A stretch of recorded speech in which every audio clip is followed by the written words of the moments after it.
milyen nyelveket lehet tanulni a főiskolán a specializáció keretében. Lehet tanulni tibeti nyelvet, klasszikus tibeti nyelvet és páli nyelvet. Úgyhogy mind a két nyelvnek megvan a maga nehézsége, megvan a maga szépsége. Nyilván van egy kulturális érzése a hallgatóknak, amikor valamelyiket választják. Tehát vannak egy olyan tibetis hangulatúak, olyan pirosak, és vannak olyan pálisok, azok inkább a kékek, pasztellek. De hát miért nagyon fontos ez, hogy itt a főiskolán ilyen van? Mert hogy hát hogyan férünk hozzá azokhoz az elvekhez, gondolatokhoz, tartalmakhoz, amelyekkel különben a buddhisták foglalkoznak. Hát úgy, hogy szövegekből. Ugye ez a legfontosabb forrásunk.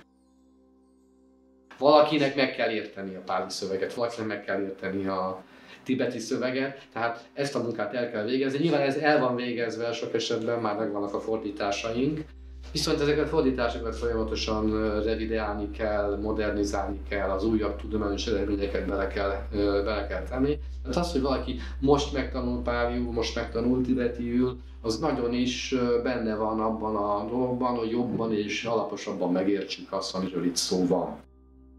Ezek a szövegek amúgy is nem úgy kell elképzelni, mint az ember megtanul angolni és akkor lefordít egy szöveget. Tehát mindig értelmezésre szorulnak. Tehát folyamatos értelmezést is jelent, ez egy rendkívül izgalmas, mint a rejtvényfejtés sok esetben. Nem adják meg ezek a szövegek magukat olyan módon. Nincs mögöttük egy olyan világ, mint mondjuk egy ma élő nyelvben, ugye, tehát egy ma élő német-angol nyelven készült szöveg mögött van egy világ, ami az én világom és a mi világunk is. Nem okoz nehézséget, hogy megértse, miről van szó.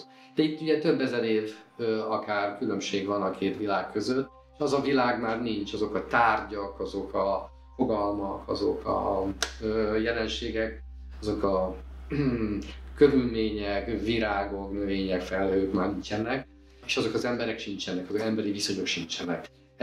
Ezért ezeket mindig ki kell valahogy találni, néha ki lehet, néha nem lehet kitalálni. Attól, hogy mennyi adatot hordoz a szöveg, illetve mennyi egyéb tudásunk van ehhez.